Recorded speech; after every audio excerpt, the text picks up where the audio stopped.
Hello प्यारे दोस्तों, नमस्कार। मेरे यूट्यूब चैनल पर आपका स्वागत और अभिनंदन है। आज हम लोग पढ़ेंगे जो केवीएस के एग्ज़ाम में लगी हुई बुक है, बसंत बसंत कक्षा 6 की बुक। और इसमें सेकंड लेसन है बचपन। बचपन में बचपन नामक बचपन कृष्णा सोबती द्वारा लिखित एक संस्मरण है। फिर आज हम लोग इसे प्रश्नोत्तरी को करेंगे। तो चलिए आइए प्रश्न को स्टार्ट करती हूँ मैं। पहला प्रश्न है, लेखिका बचपन में इतवार की सुबह क्या क्या काम करती थी? लेखिका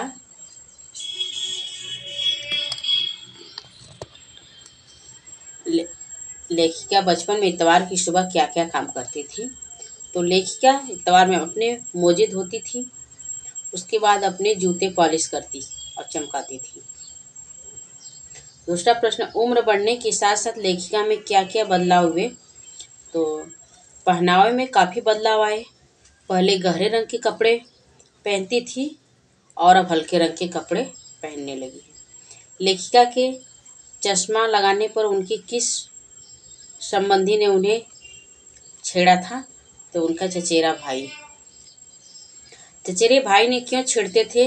क्योंकि पहली बार चश्मा लगाते कारण वह कुछ अजीब सी लग रही थी। क्यों छेड़े थे? तो इसका उत्तर है कि पहली बार वो चश्मा लगाए तो अजीब सी लग रही थी। लेखिका को उनके चचेरे भाई उन्हें क्या कहकर छेड़ते थे? तो आँख पर चश्मा लगाए ताकि सूझे दूर की, यह नहीं लड़की को मालूम सूरत बनी लंगोर की। लेखिका के चचेरे भाई ने, लेखिका जब चश्मा लगाती है तो चश्मा लगाने के बाद वह कैसी दिख रही है, उनके चचेरे भाई ने उन्हें ऐसे इस प्रकार से कहकर छेड़ते हैं कि आँख पर चश्मा लगाया ताकि सूझे दूर की, यह न मालूम की सूरत बनी लंगोर की। उपर्युक्त पंक्ति किस कवि द्वारा लिखी गई है?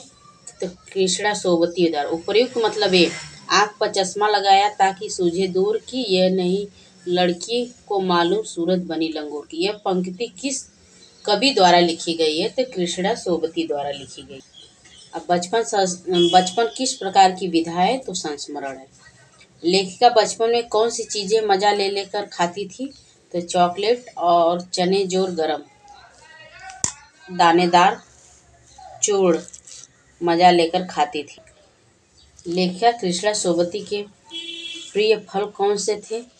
तो रस भरी कशमल और काफल उनके प्रिय फल थे। किस प्रकार शरबत पीती थी? तो किस प्रकार की शरबत पीती थी? तो शहतूत, फालसे और खसखस। सन 1935-40 के लगभग लेखिका का बचपन कहाँ बीता? तो शिमला में।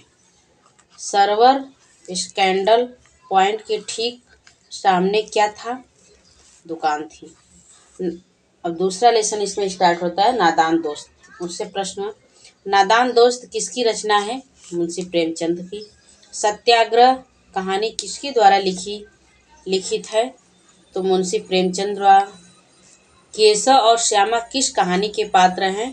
तो नादान दोस्त के। केशव और श्यामा नादान दोस्त के पात्र हैं।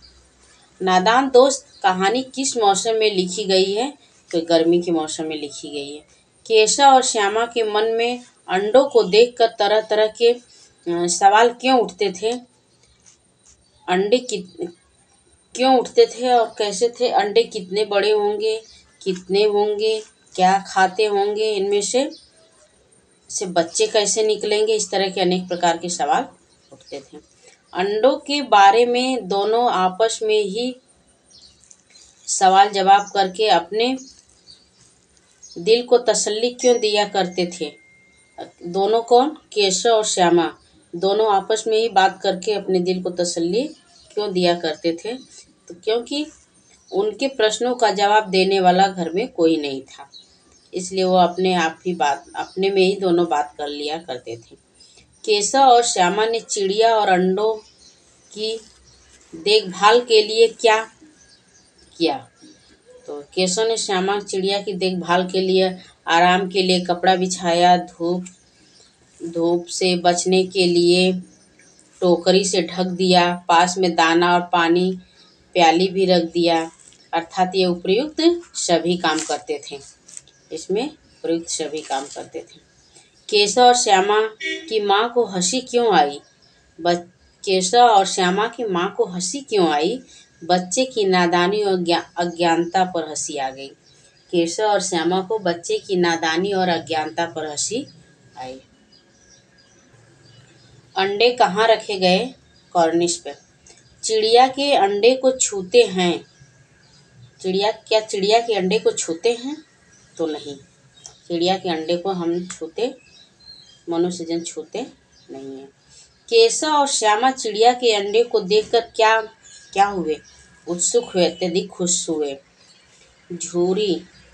झूरी के बैलों का क्या नाम था? हीरा और मोती। मुंशी प्रेमचंद का जन्म हुआ था किस सन में हुआ था? तो 1880 में हुआ था। ये बनारस में कहाँ हुआ था? तो लम्ही, बनारस में लम्ही पड़ता है, वहाँ पे उनका जन्म 1880 में हुआ था। इनका मूल नाम धनपत राय था। मुंशी प्रेमचंद का मूल नाम धनपत राय था और 1936 ईस्वी में इनका निधन हुआ। इनका निधन कब हुआ? तो 1936 ईस्वी में इनका निधन हुआ। रंगभूमि, कायाकल्प, गबन कहानी संग्रह ये मुंशी प्रेमचंद की है। दो बैलों की कथा के माध्यम से प्रेमचंद के कृषक समाज और पशुओं के भावनात्मक संबंध का वर्णन किया है। किसने किया है? तो मुंशी प्रेमचंद रहेगा यहाँ पे, मुंशी प्रेमचंद ने किया है।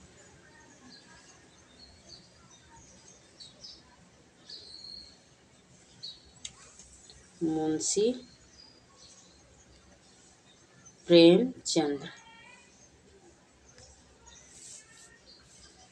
प्रेमचंद ने किए हैं। अब ब्याई हुई गाय अनायास कैसा रूप धारण कर लेती है? तो ब्याई हुई गाय अनायास सिंघनी का रूप धारण कर लेती है। दोनों बैल आपस में बैठकर कैसे विचार विनिमय करते थे? मूक भाषा। झूरी ने गोई को कहाँ भेज दिया था? तो झूरी ने गोई को ससुराल भेज दिया था। झूरी ने अपने दोनों सालों को किसके हाथ बेच दिया था? तो झूरी ने अपने दोनों बैलों को रहेगा। गलत मिस्टेक हो गई है। झूरी ने अपने दोनों बैलों को रहेगा।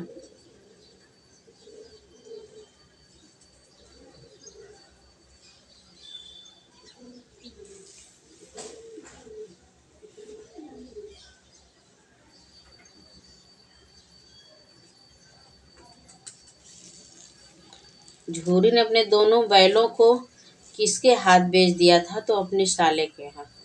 बैलों को देखकर स्नेह से गदगद कौन हो गया था? तो झूरी। झूरी अपने बैलों पर यह आक्षेप न सुन सका कि नमक हराम है और बैल हैं, एक दिन वहाँ काम न किया भाग खड़े हुए, ऐसा कोई आक्षेप नहीं सुन सकता था।